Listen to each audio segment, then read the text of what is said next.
E aí pessoal, tudo bem? Bem-vindo ao nosso canal, Deixa a Esquerda Livre.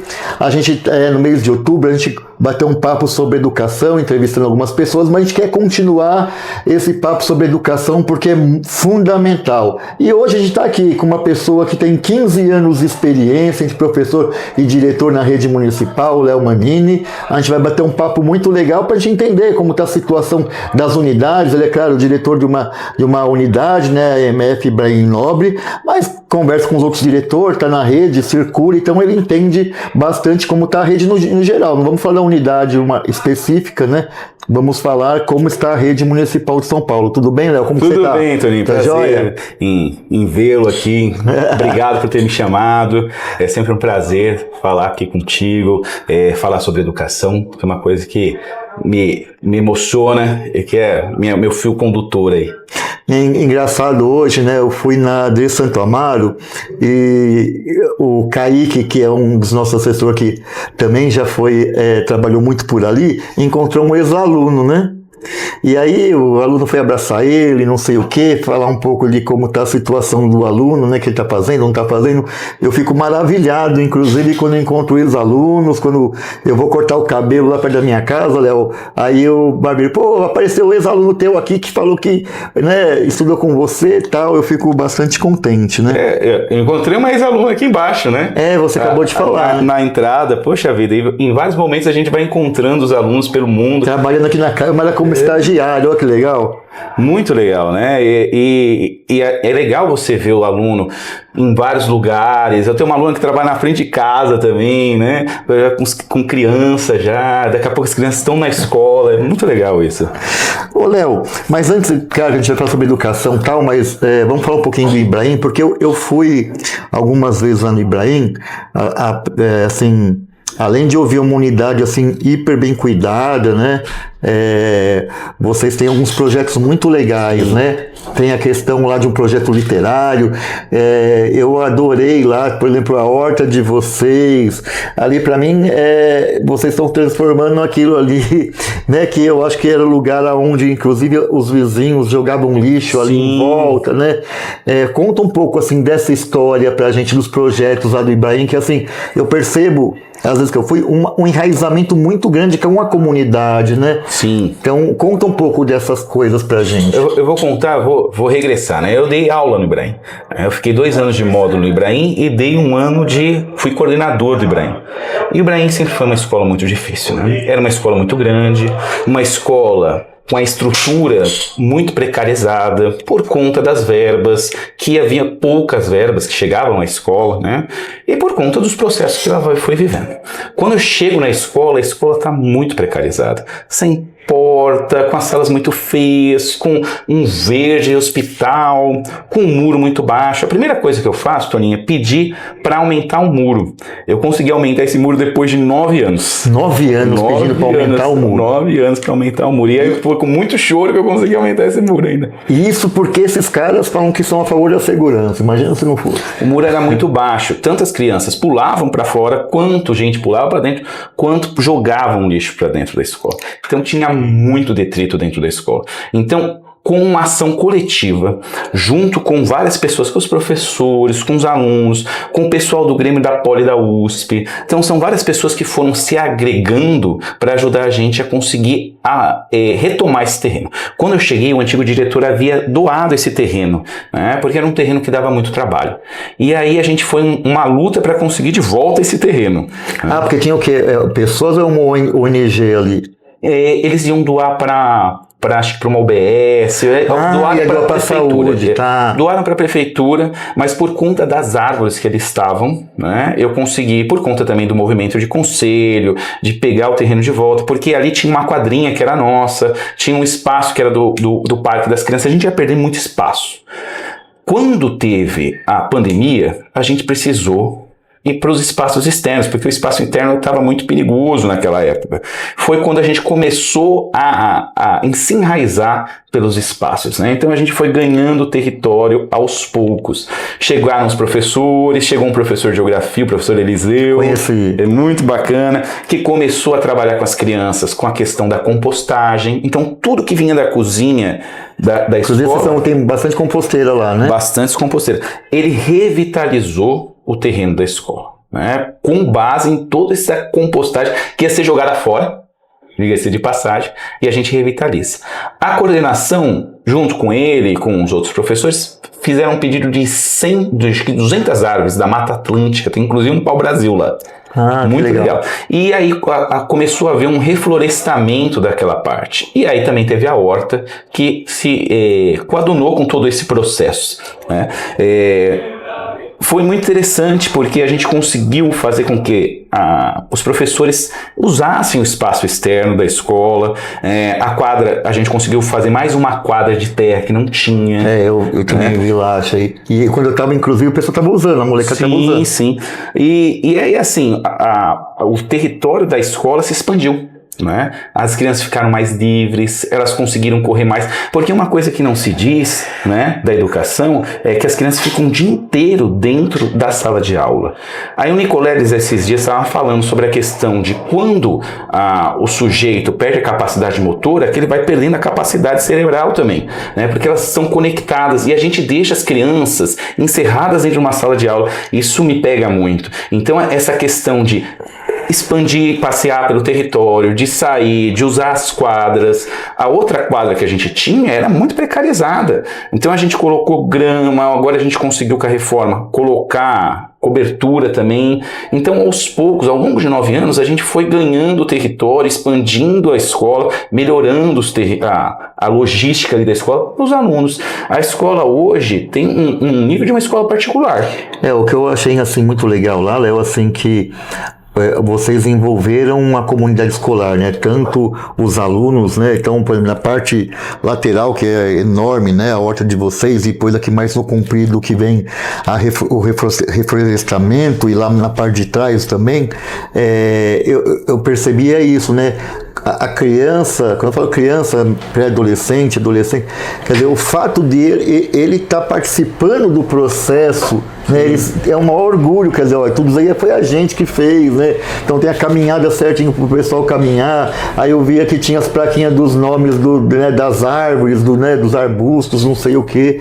Eu achei fantástico aquilo ali. Isso é um processo que vai se dando ao longo da trajetória. Tem até um aluno que esses dias pediu para o professor, tira uma foto minha também, que ele está no 9º ano. E ele tirou uma logo ele vai sair de lá. Né? Então ele queria que comparasse de quando ele começou, como está agora, né? E além disso, a gente criou a cozinha experimental. A unidade é uma das poucas unidades da rede, né, das EMEFs que tem cozinha experimental. E essa cozinha, ela se interliga com a horta. Olha que maravilha. Sabe o que tá ruim hoje, Toninho? Meu professor de história, que inclusive participou do MasterChef, que tá ali na cozinha experimental, que está com as crianças que fazem o integral, né? Porque o 1º e 2º ano hoje a gente tem integral, que precisam ter atividades diferenciadas. Capaz que saia de lá. Por quê? Porque a prefeitura não disponibilizou os módulos este ano, né? Então os professores têm os cargos vagos. E aí a gente vai ficar sem módulo e ele não tem para onde ir. Ou seja, era para ele conseguir um cargo de módulo dentro da escola, porque tem, a gente capaz que perca o professor e perca o projeto. Olha que coisa louca. E aí você vai ficar com a cozinha e como que vai utilizar? Aí a gente vai tentar falar com os outros professores, ele vai tentar voltar ainda nesse processo todo, né? A ideia é que os professores dos primeiros anos utilizassem a cozinha também, 1º, 2º, 3º ano, como próprio processo didático, mas a gente perde, porque é um professor que está ali. E o ano que vem vocês vão ter o 3º ano também. E o ano que vem a gente vai ter o 3º. Quer dizer, então você vai aumentar os alunos em tempo integral, os estudantes. Isso. E quer dizer, esse tipo de atividade seria mais importante ainda. Sim, porque senão eles ficam enclausurados. O que acontece em muitas escolas, por conta de falta de espaço, por conta de falta de gente, por conta de falta de projetos, né? As crianças ficam 1h30 a mais na escola, dentro de sala de aula. E sabe, Léo, uma coisa que me impactou muito, eu quando me formei, eu não fui logo me lecionar. né? Minha família de comerciante, né? Eu fui assumir o comércio dos meus pais, né? E depois de uns tempos que eu fui lecionar. Passado 12, 13 anos, eu chego pensando que vai estar tudo diferente. Ainda eu falei assim, bom, deixa eu fazer um curso de pós-graduação em educação matemática, né? Pra mim, pô, passou 12, 13 anos, eu acho que muita coisa mudou, não sei o quê. Aí eu fui fazer, inclusive, alguns cursos, eu peguei um contrato do Estado, fui fazer uns cursos também na diretoria de ensino. Quer dizer, se fala uma coisa, mas a formação que me deram era só cálculo. Mas eu olhava, gente, mas tá se falando outra coisa, né? Sim. Mas na hora da prática joga a gente só para fazer Sim. cálculo. E aí eu também, na educação matemática, eu fui ver matérias da minha graduação. Né, no meu caso era, né, cálculo 1, cálculo 2. Eu falei, gente, mas a pedagogia não mudou, né? Como que tá isso? Eu estou aprendendo tudo igualzinho há anos atrás e vou fazer tudo. Aí eu chego na sala de aula, o confinamento era o mesmo do que na minha época, que eu era não estudante na faculdade, mas estudante no ensino básico. Eu falei, gente, mas como que aguenta um negócio desse daqui? Não, estou falando isso porque o que você fala tem tudo a ver com a educação. E é assim, ó, você vê, a escola, a gente faz um esforço hercúleo ali para tentar transformar, para tentar fazer as crianças passearem. Não só a gente, foi na escola da Alessandra hoje, lá no Céu Paraisópolis, a escola tá linda, né? É um absurdo o que fizeram com ela. Mas a gente pega as escolas do Estado. Nossa, elas estão muito precarizadas. As crianças voltam para mim e falam assim, a gente fica lá horas, sem fazer nada, não tem professor, não tem passeio mais, é trancado. Então é assim, eu não sei qual a ideia de ensino-aprendizagem que eles querem. Né? Não tem um processo, mesmo as ETECs, que são melhores, né? Que recebem mais verbas, elas são sucateadas. Né? Então, assim, enquanto a gente não olhar para o todo da educação, e não só para a educação, a gente precisa também olhar para a rede de proteção que está em conjunto com a educação, a gente não vai conseguir caminhar. Quando você fala da ETEC, só para dar um exemplo disso, naquela época do pico de calor, de 40 graus, isso, aquilo, as ETECs fecharam, né?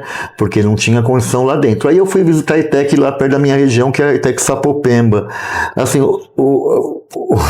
os ventiladores não funcionavam. Quer dizer, já com ventilador é ruim.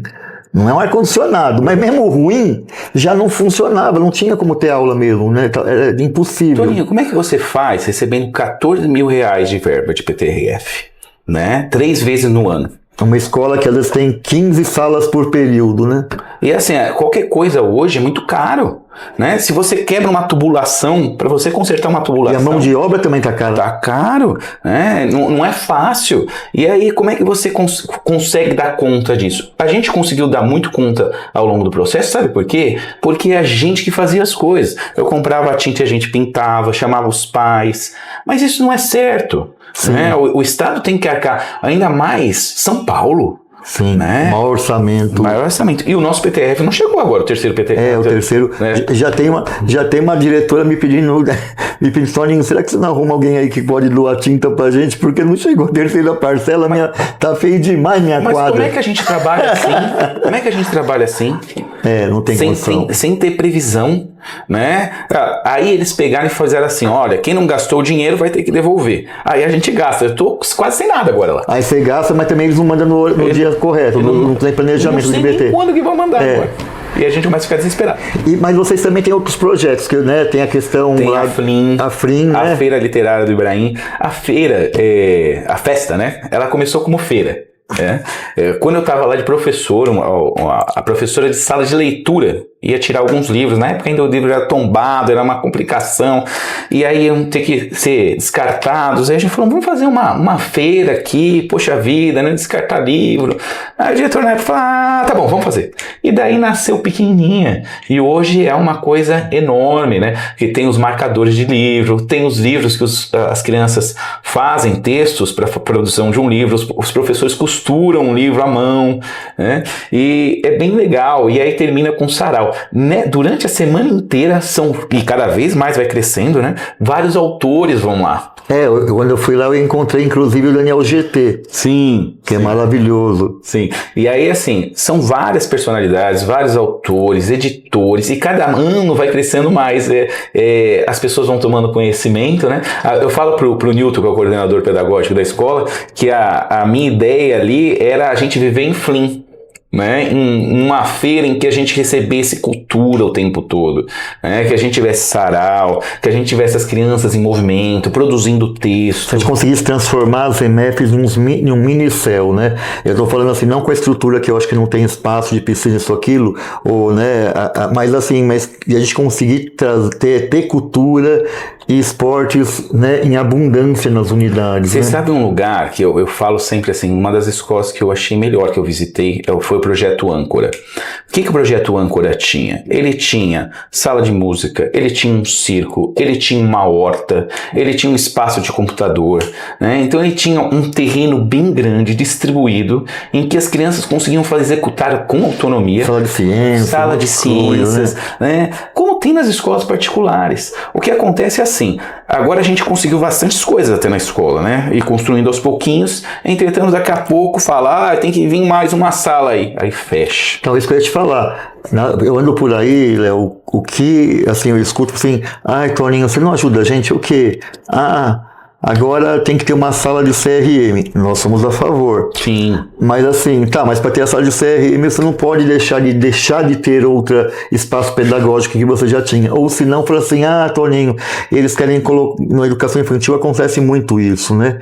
Eles querem colocar mais uma sala aqui, por exemplo, no EMEI, mas aí nós vamos perder tal espaço pedagógico, a brinquedoteca ou qualquer coisa assim. Eu acho assim, um escárnio, quer dizer, um secretário, né, de educação ter coragem de acabar com o espaço pedagógico, quer dizer, você aqui está falando do que seria uma escola ideal. Sim. Quer dizer, a gente tem que caminhar para a escola ideal e não simplesmente ter um monte de salas quase sem espaços pedagógicos, né, e ficar confinando esses estudantes. Você sabe uma outra coisa que pega muito na Prefeitura de São Paulo, que eu também não entendo, é uma burocratização das coisas, que é assim, você precisa fazer qualquer coisa na escola.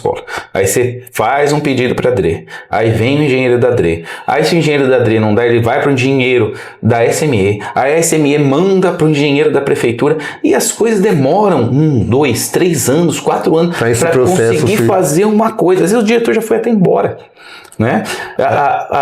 As diretorias, elas têm engenheiro. Por que não faz? É possível? Tem condição? Tem dinheiro? Tem estrutura? Faz!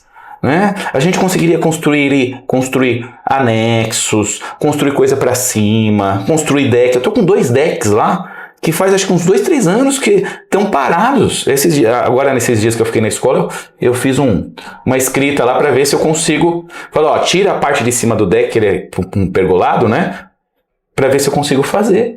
Porque eu não consigo, porque eu quero expandir o terreno, porque é mais um espaço para o professor, é um espaço que eu consigo dividir às vezes a turma, que a professora consegue ficar, o professor de módulo consegue ficar ali embaixo, a professora consegue dar mais atenção para o aluno. Essas estratégias que a gente vai criando através dos espaços também são super importantes e parece que ninguém tá nem aí. Léo, uma coisa assim também que eu vejo que tem uma aflição muito grande quando eu vou nas unidades, talvez 2 coisas que eu percebo que são assim gritantes hoje, né? Uma, muitas unidades falta de recursos humanos. Então assim, ou falta quadro de apoio, ou falta módulo, né? Às vezes é raro ter módulo, mas quando tem em um período, no outro não tem, então se falta um professor vai ter problema, né? O professor fica doente, não é de ferro, é ser humano, como o quadro de apoio também fica doente, também é ser humano, ainda mais num lugar, às vezes, que você tem, por exemplo, uma unidade escolar que tem 60, 80 funcionários, não é possível que um não vai ficar doente naquela semana, não vai estourar um pneu, não vai acontecer alguma coisa, você tem que ter uma reserva ali. Esse é um problema, assim, que eu acho que isso é generalizado, né? Ou se não, quando eu falo recursos humanos, ou às vezes até, por exemplo, algum estagiário, né, para o primeiro aninho, tal, isso mais. E a outra coisa que eu percebo, assim, que é uma aflição muito grande, é assim, todos os lugares que eu vou, todas as unidades, são a favor da inclusão. né? Então, que o aluno, né, que tem algum tipo de deficiência ou alta habilidade esteja lá junto com os outros alunos. Mas há uma grita geral que também não tem um suporte para isso, ou seja, nós temos as AVS, as auxiliar de vida escolar, né, para fazer determinadas questões, e nós temos o estagiário, mas eu vou em unidade que às vezes tá faltando uma VA a mais, cabia 3, tem 2, ou eu vou assim em unidade que falta estagiário, né? Nós temos dois tipos de estagiário, né? Um para ajudar na alfabetização e o outro para entregar a criança com deficiência ou habilidades com o restante da turma. Mas falta mesmo o servidor, então assim, uma coisa que é gritaria geral, um monte de unidades estão sendo furtadas, porque tirou-se, né, o primeiro privatizou, terceirizou, né, o vigia. Aí a hora quebra o contrato, aí não tem mais de vigia terceirizado, aí aquele só que tem o concursado é que tem, né? Aí não, aqui vamos colocar a câmara agora. Agora vem o Smart Sampa, também está colocando algumas unidades. Cada vez é uma novidade, mas nada se concretiza de fato. Você abriu um monte de portinha aí na minha cabeça. Então, mas eu digo assim, essas duas coisas, eu tô correto nas minhas andanças? As coisas hoje que está afligindo? Ó, quando eu cheguei na escola, quando eu era professor na escola, eu acho que tinha 2 alunos com deficiência na escola, né? Uma das alunas, ela tinha síndrome de Down. Isso há 15 anos atrás. Isso. Que não é muito tempo, não né? Não é muito tempo. 14, vamos, né? Porque um ano eu fiquei em Paraisópolis. Uma aluna tinha síndrome de Down. Ela estava quase sendo alfabetizada. Na época eu estava lá na coordenação, eu falei, não, vamos reprovar ela. Né? E ela conseguiu sair reprovada, alfabetizada da escola. Olha que interessante. Né? Hoje, eu já perdi a conta de quantos alunos. Acho que tem 30 e poucos alunos com laudo, fora os que estão em processo. Sem laudo. E assim, muita criança com TEA nível 3, né? Que é difícil para a criança, é difícil para os professores, é difícil para todo mundo. Os estagiários, pega-se estagiário, não só de pedagogia, das licenciaturas. Todas as áreas. Aí, muitas vezes, eles também não têm preparo para aquilo. Nós, da educação, já não temos, né? Muitas crianças. Então, eu tenho primeiro ano que está com 3 crianças com deficiência. Né? 3 crianças com deficiência. E pior, se uma suporte 3 da crise, a possibilidade de as outras também ficar nervosas da crise é alta, né? Eu já perdi assim, os pais vão tirando as crianças da escola, né? Então 5 crianças já saíram. Porque eu tenho uma criança que tem muito problema, tem muita dificuldade, ela bate, e aí os pais vão tirando da escola, porque também a falta da rede de apoio, né? Então assim, a gente precisava na verdade de um outro professor, né, para ficar além do estagiário, porque esse estagiário era para ajudar, por exemplo, na escola de aplicação lá da USP, eles têm 4 estagiários. Os estagiários ajudam o professor no processo de alfabetização, tanto na alfabetização matemática quanto na alfabetização. Porque alguns alunos precisam dessa relação individual, né? Sim, porque os alunos, o que acontece? Eles não estão todos no mesmo nível de desenvolvimento, né? Cada um está em E que bom, né, Léo? Sim. Porque somos seres humanos de cada um, você está corretíssimo. E o que acontece? É muito difícil para o professor dar conta, né? Você precisa dividir a sala, né? Formar duplas produtivas, só que com 33 alunos na sala, né? Mais os alunos com deficiência, mais os alunos com dificuldade, porque isso não se fala, né? O que é dificuldade? Precisa de fono, precisa de psicólogo, passou por algum processo traumático, assistente social. Então, tudo isso daí vai desaguando na escola, e o coitado dos professores, que às vezes dobram, minhas professoras quase todas dobram, né? Só para você entender, né? Quem não é da educação dobrar é ter 2 cargos. Então, vai começar às 7 horas da manhã e às vezes vai chegar em casa depois das 7 horas da noite. 7 horas da noite. É 12 horas de trabalho, gente. É muito. E elas não faltam.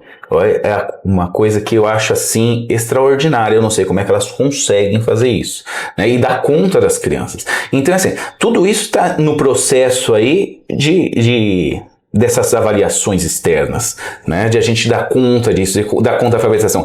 Outra coisa que aconteceu, para dar conta do ensino infantil, jogou-se um ano para a EMF, né? Então a gente começou a ter 9 anos. O primeiro ano era o pré.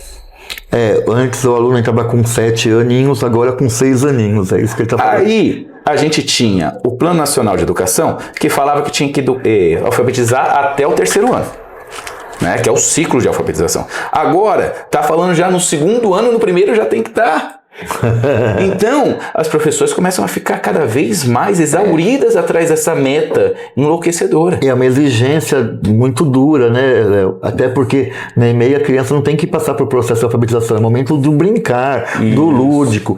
Claro que você está tendo, né, relações pedagógicas, mas de uma outra maneira, Sim. não alfabetização. E assim, a própria educação infantil ela vai se desdobrando de várias formas. Se você tem desde escolas que alfabetizam, né? Até escolas que só brincam, até escolas que produzem práticas preditivas para conseguir que o aluno se pega num lápis, sabe, faz brincadeiras num sentido de alfabetização, mas não que seja a alfabetização em si, né? Então é muito grande essa configuração de possibilidades aí. A gente não tem um processo educacional de ensino-aprendizado tanto na questão do Brasil, quanto na questão de São Paulo.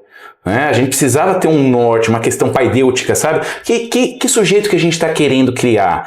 Que sujeito que a gente está querendo constituir? A gente não tem isso. A gente só agora está olhando para a prova. Essas provas fizeram... Mas assim, né, Léo? Mas quando você fala vocês, aí me corrija se você não tiver... comunando com o que você está pensando. Eu acho que são os governos. Aí não estou falando só desse governo. Sim, são todos os governos. Os governos, porque se você pegar o currículo, nosso currículo da cidade é maravilhoso. Apesar de que, assim, durante o governo Dória, né, ele pegou o plano, o BNCC, né, e implementou no currículo da cidade direto, né, sem discussão. Ele fez um currículo da cidade em cima da BNCC sem discussão, sem discutir com a rede. O que acontece? Agora começaram um processo de discussão em que estão chamando os docentes para reorganizar o currículo. Né? Mas precisa conversar sobre o currículo, como é que ele está sendo dado, como é que está cada unidade. O artigo 27 da LDB ele fala, olha, tem que a capacidade de cada criança, de cada sujeito, de cada... Então, mas eu digo assim, o currículo não foca tanto as provas externas, por exemplo, são os governos que focam. Quer dizer, o próprio governo não deixa implementar o currículo. Então, agora, o que acontece? Com essa manobra aí do governo federal, né, que por um lado eu entendo, né, que eles querem tentar andar com a educação, mas eles se focaram muito na questão da prova e impuseram aos estados e municípios as questões das metas, dos números, para receber o quê? O dinheiro. E aí quando você começa a atrelar dinheiro, a meta, você... Vai dar ruim. Vai dar ruim. Nunca deu bom isso. Né? Até porque como que você pode padronizar metas? Por exemplo, né, você pega uma escola aqui na Vila Mariana, que assim, as pessoas se querem ir para um teatro, para um cinema, e mesmo assim, tô falando entrada franca, que a pessoa não precisa gastar dinheiro, ele vai conseguir com uma facilidade. Por exemplo, quando eu lecionava lá em Sapopemba, os meus alunos não conheciam lá da Juta, não conheciam o centro de Sapopemba. Quanto mais falar assim, não, eu vou, sei lá, no Parque de Ibirapuera, ou eu vou, sei lá, no Museu do Ipiranga, né? Não vai, Léo, porque a periferia tem menos oportunidades. Então, como que eu vou padronizar uma meta da Vila Mariana igual o pessoal de Sapopemba? Agora, os governos estão dando condições para os alunos da periferia ter as mesmas condições que o pessoal aqui dos bairros de classe média, vai? Não dá. Então, como que eu padronizo o método? Como que você acha isso? Não dá. Então, por isso que eu acho que tem que ter a rede de proteção, né? Tem que ter mais dinheiro para o CRAS, para assistência social, né? Quando você pensa em ensino integral, os CCAs, eles são importantes nesse processo, porque a escola está dando 1h30 só a mais, o CCA das outras 6 horas, né? Dá com brincadeira, com atividade, né? Faz com que a criança não fique só encerrada em uma sala de aula. Tem a música, tem a canto. Lá no CCA, perto da escola, eles fazem acampamento à noite. Eles levam as crianças para sair também. É complementar. Só que assim, a gente fez uma pesquisa de quantos % da escola vão ao CCA? 30%. 30? É. E assim... Nossa, porque é vulnerável, né, o pessoal ali na unidade. Metade da escola recebe Bolsa Família. Nossa. É um dado. Da escola da Alessandra também, lá no Céu Paraisópolis. Isso é um dado muito importante. Como que você retira isso da equação? Né? Sim. Sabe uma coisa interessante? Te falar um negócio do IDEB. Eles têm eles fazem um questionário socioeconômico. Os questionários ele tem lá nível A, B, C, D, E, né? E a gente parece estar lá no meio, lá no C. 45% das unidades está no C. E aí eu falo para o pessoal da avaliação, mas vocês acham que metade da gente recebendo Bolsa Família, crianças vivendo em casa de palafita, né? Vocês acham mesmo que a gente está aí nesses 45%? Então há uma distorção na média. Por que isso é prejudicial? Porque aí você fala assim, olha, essa escola é igual a essa. Essas duas escolas elas têm as mesmas condições. Por que essa escola vai bem e essa escola vai mal? Por que essa escola consegue um pouco mais de... Bem assim, consegue um índice um pouquinho melhor do que essa daqui? Não é verdade. Então, mas o que também não leva em conta, né, até usando um pouco o Ibrahim lá, vocês como exemplo, né, por exemplo, a conscientização ambiental que eu percebi ali é uma coisa extraordinária. Há uma luta, pelo menos na cultura, né, muito ligada às bibliotecas, que a gente tem muita ligação com as bibliotecárias aqui em São Paulo, de transformar essa cidade leitora. Só que é isso, se a escola está precarizada, as bibliotecas estão 10 vezes mais, só para você ter uma ideia. Eu sei. Então, eu digo assim, vocês acabam também auxiliando, colaborando com as bibliotecas na hora que vocês fazem a FRIM, por exemplo. Sim. Eu digo assim, só que essas coisas não aparecem na nota do IDEB. Quer dizer, isso que eu acho que você pegou o central do negócio. O que a gente quer formar? A gente quer que um aluno, quando entra com 6 anos na nossa escola, ele saia como? Ele saia um cidadão ou ele saia uma maquininha de robô simplesmente treinado para fazer prova externa? O que a gente quer? Né? Eu acho que o governo, às vezes, nem sabe o que quer. É minha impressão. É verdade. E eu tô falando assim, não estou falando especificamente desse governo, os governos de forma geral. Dos governos. E também do governo estadual, assim, aonde a gente quer chegar? Eu não sinto isso deles. Você sabe que às vezes eu penso muito sobre educação, né? Eu leio muita coisa, eu vou muito atrás das coisas, porque me angustia muito. E às vezes eu tenho a sensação de que a gente, na educação, cada um só tem opinião. E cada um tem opinião para um lado.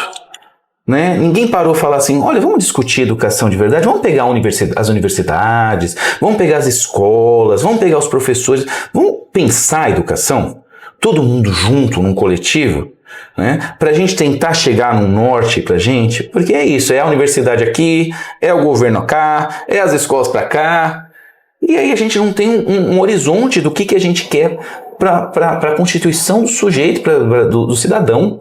Sim, eu também tenho essa impressão. E isso dá muita tristeza, sabe? E aí a gente fica perdido também nas escolas. A gente fica perdido porque não tem funcionário. Um dado que eu não te falei. De 2023 para 2024, mudou-se 26 professores da escola. 17 Nossa. foram professores que entraram do concurso. Né? Então houve uma mudança de... Praticamente metade dos professores da escola mudaram. Alguns aposentaram, outros pediram remoção. Aconteceu várias coisas. As pessoas vão aposentando, as pessoas vão pedindo remoção porque às vezes fica mais perto das suas casas, pessoas vão ir trabalhar em outros lugares, né? Então eu tive professor que passou por concurso de diretor em outro município e foi embora, professor que foi trabalhar no Centro de Línguas do Céu, professores que foram trabalhar na DRE, na SNI. Tem gente que exonerou para trabalhar em outros empregos. Você já não aguenta mais a falta de estrutura, né?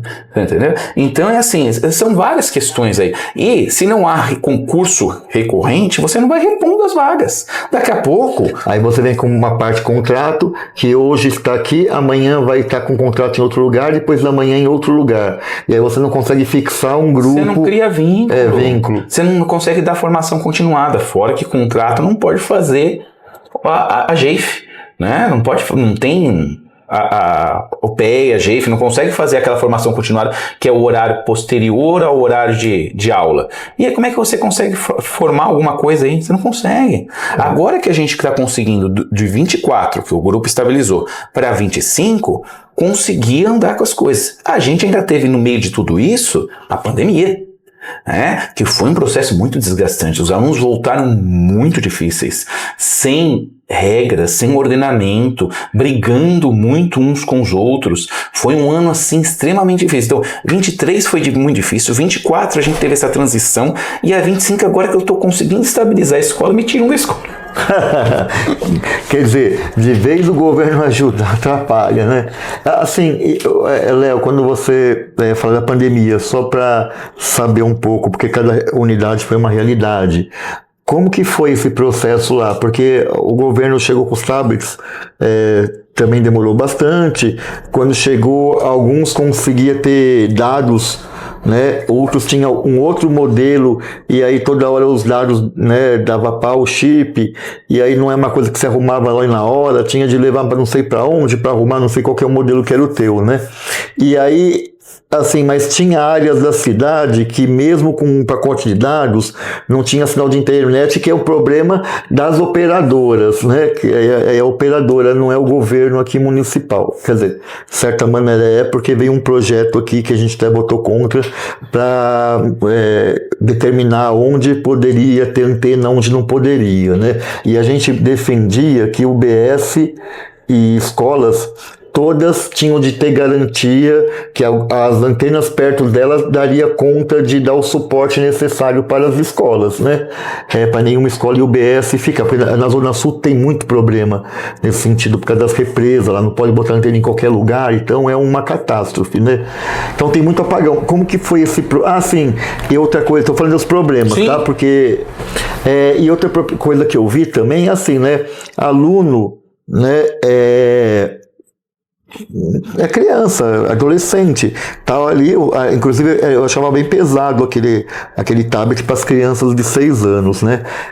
Cai no chão, quebra, manutenção não acontece, aí o professor tem que dar um tipo de atividade para a maioria que está com tablet, mas tem uma parte que já quebrou que não tem, aí tem que dar um outro tipo de atividade, quer dizer, só vai arrumando confusão essas coisas aí. Como foi esse processo para vocês? Foi muito difícil, muito sofrido, muito doloroso, porque assim, embora a gente tenha dado os tablets para as crianças, aconteceu de não pegar o sinal. Aonde eles moravam, o sinal não pegava, porque era mais baixo. Pegava, mas na casa deles geralmente não. O que acontece? Eles moram no encontro dos morros, que é onde tem um rio. O rio. Né? O rio é baixo. É mais baixo que o restante do terreno. Então o sinal era ruim. O sinal era ruim. Aí você tem os pais trabalhando, né? Às vezes os pais trabalhando é uma avó, às vezes é uma mãe, às vezes é só o pai. Enfim, são as mais diferentes configurações familiares, né? As crianças ficavam sozinhas. Muitas vezes, você acha que a criança sozinha vai fazer as coisas? Ela já não faz nem a gente falando. Já tenta lá, não deu sinal, já desculpa para falar, não vou fazer. Fora que muitas resetaram o tablet porque ele tinha uma configuração X que não dava para elas acessarem outros tipos de coisa. Abaixar aplicativos. Exatamente. Então eles faziam algum jeito para poder abaixar o aplicativo. Então desconfigurava o tablet. Desconfigurava o tablet. Então, mas aí para mim são as crianças inteligentes. Mas são mesmo. Porque consegue lidar com essas coisas, né? Mas é tudo isso, né? Os professores da escola, eles fizeram um trabalho muito bom na época, dentro do limite deles. E eu acho até que eles extrapolaram ainda muitas questões técnicas que eles tinham dificuldade e deu um boom até nessa questão, porque hoje eles estão todos mais familiarizados por conta desse... Porque não teve formação da FMI ou da D para os professores? Não teve. Foi muita toque de caixa as coisas, né? Os professores tiveram que... Quer dizer, chegou os tablets, se vira aí, se pula nos 30. Buscar como é que fazia vídeo, buscar como é que dava aula online. Né? Os alunos cujas famílias tinham um pouco melhor estrutura, eles participaram, fizeram as aulas, né? Agora a maior parte, não. Né? Ou vinha uma aula e outra não. Foi um período muito difícil. Eu acho que foi difícil para todo mundo. Foi uma coisa que a gente nunca tinha vivido. Né? Eu acho que a gente precisava já ter um plano Não que eu queira que aconteça mais, mas a gente precisava ter planos estruturados para que caso aconteça esse tipo de coisa, né? Porque senão fica muito tudo a toque de caixa. Sabe uma coisa, Léo, também que não sei se aconteceu na tua unidade, que o pessoal me reclamou muito? Mas, Toninho, até funcionava aqui, tal, isso, aquilo, mas o pacote de dados demorava, né, aguentava 20, 22 dias, aí depois acabava o limite, né, dos bytes que poderiam ser gastos, e aí de 22, 23 dias acabavam. Aí aqueles 7 dias, 8 dias, não tinha o que fazer, assim, para usar o aparelho. Ninho, pensa assim, ó, muitas crianças não têm celular. Muitas crianças, às vezes, não têm nem televisão em casa, né? Ou se tem, é aquela televisão que pega, às vezes tem um gato lá, às vezes tem a TV... Mas geralmente pega a TV aberta, isso. né? O que acontece? Você tem um tablet. O que você vai fazer? Você vai olhar Netflix, você vai tentar ver YouTube, o negócio vai. Né? Às vezes, o dia inteiro sozinho em casa. A gente trabalhando, o pai trabalhando, ou às vezes o vô, a avó trabalhando. A gente tem que pensar assim que muitas das minhas crianças, elas não têm uma casa, que assim, tem um quintal, né, que daí pra ela sair lá, ela sai da casa, sai na viela. Na viela. Né? E assim... Ou sai cair na casa do outro, né? Exatamente. É muito desumano, sabe? E o que a criança vai fazer? Ela tem um tablet ali, até eu ia colocar, baixar jogo, Você acha que eu ia estudar? Eu não ia. E uma coisa também que eu percebo, assim, né, na educação, assim, muito forte, né, na tua unidade não tem EJA, né, mas, assim, isso começou, acho que até do Estado também, né, a fechar as EJAs, né, e mais ainda que eu percebo, Léo, no Estado isso acontece mais forte do que na prefeitura, é fechar o período noturno.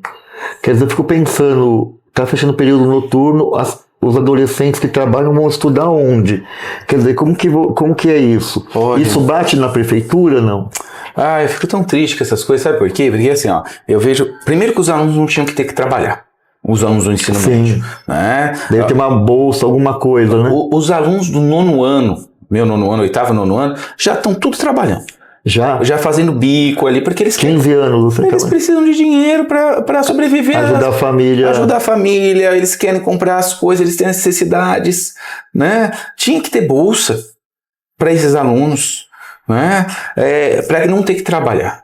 Enfim, tem que trabalhar, tem que ter os EJAs, tem que ter um ensino noturno para que dê conta das crianças. Não tem chamamento. Quando que você viu chamamento na televisão falando, olha, gente, eu acho que faz muitos anos que eu não vejo. Nossa, né? Não vejo. Tem o EJA, tem o EJA aqui, busque o EJA. Passando com perua, né? Faz o levantamento, põe assistência social para ver quem que precisa de estudar, né? Dá dignidade, as pessoas não sabem às vezes ler e escrever. A pessoa vai tomar ônibus pela cor do ônibus, né? Sabe o que acontece? As pessoas veem as coisas muito no resultado financeiro e não na dignidade dos sujeitos, da sociedade em geral, né? Da formação das pessoas. E é muito triste isso. E é isso, aí vai fechando os EJAs, ninguém tá nem aí. As pessoas que frequentam o EJA fazer o quê? Quase já não tem voz, né? Mas eles têm dados de quantas pessoas não estão alfabetizadas. Não tem? Olha, eu acho que eu vi num post do Gianazzi falando que no estado, parece que em 10 anos fechou 10 mil salas de aula. Em 10 anos. Aí eu fico pensando, um país onde vai fechando tantas salas de aula, nós estamos levando nossa sociedade para onde? Né? E aí quando você vai ver, os mais pobres que acabam, né, sofrendo, porque ou é EJA, quer dizer, a pessoa, né, não teve essas condições de estudar no momento que deveria estudar, aí tira a oportunidade de estudar depois. E o pessoal noturno é o pessoal que precisa trabalhar, quer dizer, é a classe, né, os filhos da classe trabalhadora que estão sendo encurralados a não estudar, né? É muito triste isso. Muito triste. Esses dias um pai veio lá pegar um diploma, ele falou, eu quero meu diploma porque eu preciso de um serviço, né? E aí ele não terminou nem o 6º ano. Né? E isso são vários que acabam casando, né, tendo filhos, aí acabam trabalhando, Né? Eu não sei como é que está a estatística do ensino médio. Ou acaba engravidando a menina, né? Eu tenho uma mãe, estava falando com ela essa semana passada. Ela falou, olha, Léo, de lá só tá fulano, vieram daqui continuar a estudar. Fulano, já todos desistiram. Fulano engravidou a menina, daqui a pouco vai desistir. Porque começa a ficar tudo muito difícil. Muito difícil. Né? As políticas públicas não olham o adolescente. Agora parece que vem uma política aí do governo federal, mas também não sei, porque o Brasil é muito grande. Né? As políticas nesse sentido precisam partir dos municípios, dos estados, que têm um olhar mais próximo dos sujeitos. Essas políticas grandes, elas são interessantes para disparar as coisas, mas assim, elas não tomam conta das especificidades. A gente ser retirado da escola, eu falo assim, para quem é neoliberal, né, que gosta de comparação com fábrica, porque escola não é fábrica, escola não é empresa, mas para quem gosta de comparação, quando você tem uma empresa que tá ruim, né, tá mal a empresa, o que você faz? Vai lá na empresa e vê qual dos processos da produção, do processo produtivo que tá ruim, né? Ou você fala assim, não, vamos fechar a empresa e começar tudo de novo. Porque é isso que eles fizeram. Tiraram o diretor de lá, né, e falaram, tá tudo ruim. No teu caso, Léo, no teu caso dos diretores afastados, vocês estão ficando na escola quantas vezes na semana? Eu fico mais tempo que eu sou teimoso, né? Mas eu fico, sexta-feira só a gente fica. O certo é sexta-feira. É só sexta-feira. Agora, sempre que me dá uma folga eu tô na escola. Então, mas assim, por incentivo próprio teu, você acaba indo outros dias porque você não quer deixar a unidade. Eu vou porque eu fico com dó dos meus companheiros que estão lá. Agora que a gente colocou um terceiro AD, porque eu falei, eu não vou. As pessoas que estavam lá estavam sofrendo muito. Porque com a equipe que estava lá, contando comigo, já era difícil. Comigo fora, fica mais difícil ainda. Mas o governo recuou mesmo? O terceiro AD quem escolheu foi você ou foi a diretoria? Não, foi a gente. Logo no primeiro dia eu falei assim, é eu que vou poder escolher? Sou eu que escolho o terceiro AD? Ah, não sei. Porque eles falaram que não. Não era. Eles já tinham... É o interventor mesmo. Tinha uma pessoa que ia ser colocada. Na verdade, Toninho, a história lá atrás, depois a gente foi descobrindo, era afastamento do diretor para reciclagem e colocar um terceiro pessoa lá que seria o diretor. Essa era a história. Mas feriria várias legislações. E aí eu acho que conforme eles viram que não ia conseguindo, foi se adequando o processo, né? Mas essa coisa da reciclagem do sujeito, sabe? Que parece que o diretor que está ali, que não está executando um bom serviço e que tudo aquilo ali é culpa e responsabilidade única e exclusiva do diretor. Né? Quer dizer, quem não conhece a escola, né? Como é que a gente faz? Olha, chega numa escola precarizada, sem verba, sem funcionário. Com uma rotatividade funcionária. Uma rotatividade muito grande. Sem módulo. Sem módulo. Aí a gente ainda pegou. Eu tive uma queda de telhado em 2018, que veio um tufão na escola.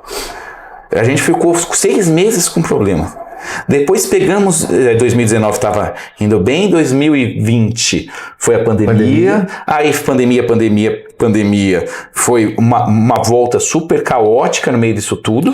Até que você levantou, inclusive, que os alunos vieram mais mais difíceis, Sim. Mas não foi só os alunos, os adultos também, né? Os pais. Então é problema com o aluno e problema com os pais, né? Toninho, eu vou te falar que todo mundo, né? Porque assim, até os professores também, Sim, foi difícil para todo mundo. Somos seres humanos, né? Sim, as pessoas começaram a ficar muito tempo em casa, entraram em depressão, ficaram com síndrome do pânico, né? Porque parece que o professor ele é para além do humano, né? Ele tá dentro do humano. Tem que ser uma pessoa 100% que ele não tem nenhuma fragilidade. Exatamente. Né? Eu tava com a professora hoje de manhã, a professora pegou e falou, tô com pneumonia, né? Ela tava com pneumonia, ela tava o médico falou que ela tá bom, mas ela falou, eu tô ruim ainda, né? E ela tava lá.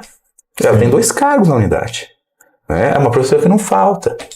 E assim, provavelmente ela tá ruim, ela tá trabalhando ruim. Ela não tá 100% ainda. Quer dizer, né? É um absurdo, né? Precisava ter gente para substituir, né? A pessoa tá... Mesmo agora, uma questão que a gente precisa falar dos professores readaptados. Eles estão indo para os peritos, principalmente licença psicológica, eles estão voltando com o professor para dentro da sala de aula. Quer dizer, se a pessoa tem uma crise na sala de aula. Eu estou com o professor lá tendo crise direto. Porque ele volta, ele não tem mais condição de entrar, ele tá com crise de pânico. Como que você consegue isso? E a pessoa passa mal, faz as outras pessoas passarem mal, os alunos passarem mal. Né? Eu acabei até te cortando, porque o assunto é interessante, você vai puxar um negócio que vai ligando o outro, né? Mas a gente estava falando um pouco da questão do afastamento, né? E aí, assim, não, mas um exemplo, a gente sabe como que é a dinâmica da vida das pessoas. Sim. Um aluno que estudou lá, mas está no ensino médio. Certo. Mas por algum motivo ele precisa do histórico lá, precisa de não sei o que, numa terça-feira, e na quinta-feira ele vai para o Nordeste. Vai morar lá. Você não está lá para assinar, você já está só sexta-feira. Como que resolve isso? É muito ruim. É que assim, a gente, por conta da solidariedade, por conta de morar perto da escola, por escolher morar perto da escola, né? Quando precisa, assim, eu vou até a escola, mas a princípio é isso. Porque a princípio você só iria de sexta-feira lá. Exatamente. E quer dizer, então o Adri nem pensa nessa dinâmica do dia a dia USME, nem pensa nessa dinâmica do dia a dia do que é a escola. Não, a semana passada eu fiquei na escola por conta das provas. Né? Todos os diretores ficaram na escola por conta das avaliações externas. Toninho, o tanto de coisa que eu fiz, o tanto de coisa burocrática que eu fiz, porque fica tudo parado. Né? É coisa não sei, é coisa de e-mail, é coisa que eu tenho que responder universidade, é os professores que querem falar, é os alunos que querem falar, é os pais que querem falar. E assim, né, se eu fosse um AD seu, por exemplo, né, eu fico me imaginando ali nessa situação, você lá longe, parece um pepino lá, que tudo bem, claro, nós também somos responsáveis, mas o responsável da unidade, até na legislação, sim, é você. Sim. Aí eu fico pensando, como que eu vou tomar tal atitude que no final das contas, a atitude que eu tomar aqui, você no fim aqui vai responder. Como é meio louco esse negócio. Você sabe o que acontece, Toninho? A gente fica lá na DRE, lendo aqueles negócios lá, tentando fazer aquele Google Classroom, no WhatsApp o tempo todo. Dando atenção. Para dar conta da coisa. É eu aqui, o meu outro colega aqui, o outro é ali, a gente falando o tempo todo. Faz isso, faz aquilo, vai para lá. Você entendeu? Para dar conta, porque se não dá conta, senão a gente deixa os nossos companheiros que estão ali dentro da unidade desguarnecidos. Né? E aí sabe o que acontece com eles? Começam a ficar doentes. A minha assistente de direção ali, tomando já 6 remédios para pressão. E a insegurança, né, Léo, que deve dar, porque... né, chega uma coisa de cima para baixo, desestabiliza um processo que estava acontecendo, quer dizer, aí eu fico pensando assim, eu sou um AD, mas se vem um outro processo daqui uma semana, você vai criando umas coisas na cabeça das pessoas, imagino que deve ser muito difícil. Os meus colegas, muitos estão aposentando, desses 25 diretores, um já aposentou, né? Outros estão passando para a educação infantil ou para outras unidades, porque falam assim, eu não vou ficar aqui me sacrificando, né, do tempo da minha vida, tentando fazer a diferença para que chegue alguém no outro ano e fale assim, não, você tem que sair agora, vai para a DRE, para onde a gente vai, né? Então, inclusive, sabe que a Rádio Peão vai, né? Eu tenho escutado bastante que vai sair uma segunda lista de afastamento, né? Também não vai acontecer uma coisa assim na rede, bom... se estão cobrando as provas externas para as EMEFs, né? E queira ou não queira, as EMEFs que estão mais dificuldade são as que estão nas pontas, nas periferias. Não vai ser assim, na hora de uma remoção, as pessoas hoje vão escolher ou a educação infantil ou os bairros mais estruturados, e quem vai ficar nas escolas com mais dificuldade vão ser diretores concursados, que ainda nem tem muita experiência. Então isso também não tende a, não por conta do diretor, que é novo, eu não estou falando isso, mas ele vai ter de aprender muito. Eu vejo eu como vereador. Sim. O meu primeiro mandato foi de um aprendizado, né? Depois de 2, 3 anos que a gente foi entender todas as relações, toda a burocracia, todo não sei o que lá.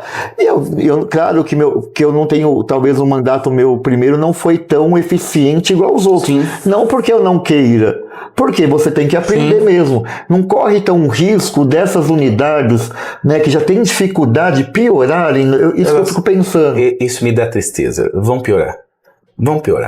porque não tem como, né? Até a outra pessoa chegar, né? Constituir um grupo, se inteirar do grupo, das coisas, dos projetos que acontecem na unidade, não é? Demora muito. Ó, são 9 anos aí, Toninho, de um processo contínuo. Cada ano fazendo alguma coisa para ir melhorando a escola, né? Não é assim de uma hora para outra. E assim, você perde às vezes o grupo. Aí o diretor vai embora, às vezes os professores vão embora também. Fala, eu não vou ficar aqui, o diretor foi embora, eu vou para outra escola, porque eu ficava aqui por conta da equipe gestora. Né? Eu mesmo, se eu pegasse e falasse assim hoje, eu fui até vou embora. Até um diretor novo cai numa escola que já tem dificuldade para ele achar um AD, um assistente de direção para ajudar ele. O cara vai pensar 10 vezes antes de o que eu vou ir para pegar um abacaxi? Porque é a vida real, como ela funciona. Não estou falando que as pessoas não têm responsabilidade ou não têm vontade de mudança. Claro que tem, mas também as pessoas não são bobas e sabem das condições que a SME acaba proporcionando. Ou seja, na assistência social, como você falou, a rede de proteção e uma série de coisas. Quer dizer, a pessoa também olha e fala, eu vou também para um sacrifício, sendo quem tem acima de mim não está me ajudando a resolver essas questões, né? Porque, você precisa ter o estagiário, né? Você precisa ter os ATEs na escola, ainda mais agora com a educação integral, que a escola não para. Você precisa ter os coordenadores, a direção, os professores de todas as disciplinas, mais os módulos. Aí você precisa ter a rede de proteção do lado de fora, que é formada pelo CRAS, pelo CREAS, pelo Conselho Tutelar. Os conselhos tutelares precisavam ser expandidos. O Conselho Tutelar precisava... Muito pouco. Pouco conselho, pouca gente no conselho. Precisava ter uma assistência social no conselho, uma psicóloga no conselho, um advogado, né, no conselho. Precisava ter um equipamento dentro do conselho que desse conta das mais variadas questões. E na unidade, você também não acha que, voltando um pouco da pauta da inclusão, precisaria de alguns outros profissionais? Eu digo assim, né? Eu tenho deparado com coisas assim, só para você entender o que estou falando. Uma criança tem que tomar insulina. Ela não tem aquele aparelhinho que injeta sozinho, então tem que ir lá e dar injeção nela. Mas o Corém fala que a VE não pode, porque ela não é auxiliar de enfermeira. Aí tá bom, aí o AVE, que já tem pouco, como você está falando, vai ter de levar até a UBS. Que ganha pouco. Mas vai ter de levar até a UBS. A UBS mais perto era 2 km. Aí estavam exigindo que a mãe, então, viesse na escola para aplicar a insulina na criança. Quer dizer, a mãe trabalha. Aí a gente fez de tudo. Eu fui conversar com o secretário, não é esse secretário, é o Padula, mas não é o vice, o secretário adjunto, que é o Samuel, foi o anterior. Eu fiz tanto apelo para ele, falei toda a situação. Não, estamos discutindo aqui. Léo, eu acho que tem 1 ano e meio para 2 anos, e eu acho que eles ainda estão discutindo, porque não resolveu o problema. Eu fui na APA de Goianás. Então, Núcleo de Acompanhamento das Aprendizagens. Então, eles falam que também, eu conversei, inclusive a dirigente, quando eu soube que estava no NAPA, se deslocou até o NAPA, né? E a resposta também que eu tive, não, nós levamos tudo isso para o secretário, eles estão discutindo. Mas não resolveu. Quando eu te digo o que eu digo assim, não está precisando, não teria de pensar assim, quais outros profissionais, não estou te falando de repente na unidade, porque... Tem um volante, né? Isso, tem um volante para 10 unidades, para 5 unidades, mas que teria de ter outros profissionais. Precisava por esse psicólogo. Isso. Você entendeu? Minhas crianças... O terapeuta ocupacional, por exemplo. Que nem eu tenho muitas crianças com depressão, muitas crianças que precisam falar, muitas crianças que precisam se expressar, que não tem ninguém para conversar. Às vezes os professores escutam, mas a carga emocional que eles carregam é muito grande. O professor começa a passar mal, porque as histórias que vão vindo e se desdobrando são histórias assim cabeludas, que a gente não tem base para conseguir aguentar. Quando eu digo do NAAPA, o NAAPA conta acho que com 5 profissionais hoje. Parece que eles estão para contratar, e faz uns 2 anos já tem 2 anos para que vai aumentar a equipe, também estamos estamos esperando. E não aumenta essa equipe. É isso, a gente precisa de ajuda. As crianças com deficiência, né? Até agora tem um decreto lá que fala da questão que saiu as instituições, né? Porque tá na LDB que pode ter instituições também para acompanhar. A gente precisava ter essas instituições também ajudando, né? A gente partiu-se um discurso, não, tem que colocar todo mundo na escola, tem que colocar todo mundo na escola. De qualquer jeito, né? Eu estava vendo um rapaz que milita sobre a questão das crianças com deficiência, e ele estava falando do TEA nível 3, né? Que ele sai, ele não tem para onde ir para a universidade, ele consegue ir para a universidade, não consegue ir, e ele é largado. Não consegue ir. Não consegue, como é que você vai ter nível 3? Ele não consegue, muito difícil ele conseguir, né? Mesmo para o ensino médio. Passou do ensino fundamental, essas crianças são largadas no mundo. Não só tem a deficiência intelectual. Até porque no estado o suporte é menor que a prefeitura. O suporte é menor, o nível de complexidade é maior, né? As dinâmicas são outras. E essas crianças são largadas. É uma coisa assim. Gente, olha, se deixar aqui, vamos passar, mas aqui já deu 1 hora de debate. Geralmente nosso canal faz assim esses programas de 1 hora, né? A gente está aqui, quer agradecer demais o Léo. Obrigado, eu sou assim, eu não tenho nem problema. Quem me conhece, eu falo mesmo o que eu acho. Se eu acho que aqui não é bom, eu vou falar que não é bom. Mas olha, eu tive várias vezes essa unidade é exemplar. Tem uma equipe de professores, pelo menos os professores que eu conheci, né, são maravilhosos. A gestão é maravilhosa. E tem lá o Newton, que conheço o Newton, acho que tem uns 13, 14 anos. É excepcional o Newton. Quer dizer, só o governo ajudar para dar certo, porque a equipe boa tem. Os governos, né? O governo federal. Porque assim, às vezes a gente fala assim, mas Léo, você vai falar da prefeitura? Não é da prefeitura. No geral. É o governo em geral, é o governo federal, é o governo estadual, é o governo municipal. Agora a gente vai ter Saresp ainda. E os outros governos, também não é específico do municipal desse, Isso, né? Não. São os governos, eles vão passando, né? Sabe uma coisa que precisava mudar? As diretorias de ensino precisavam ser escolhidas a partir de projetos e ser interseccionado com a eleição. Porque o prefeito escolhe o secretário, escolhe SME, mas a DRE, ela perpetua ali para continuar com os projetos da educação. Porque cada gestão que vem vai mudando tudo. Muda toda a equipe e muda todo o projeto. E aí não há continuidade nas coisas, né? Então fica faltando. É muito ruim, ó. Você tinha o PNAE que sumiu no meio do caminho, que era de formação, de alfabetização. Você não teve nenhum processo mais de...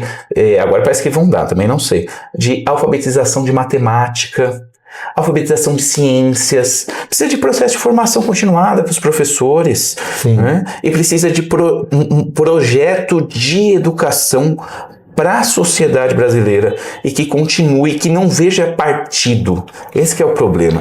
Política de Estado, né? Exato, é política de Estado. É isso aí, Léo. Bom, Léo, parabéns para você e para toda a unidade lá do Ibrahim, que eu conheço.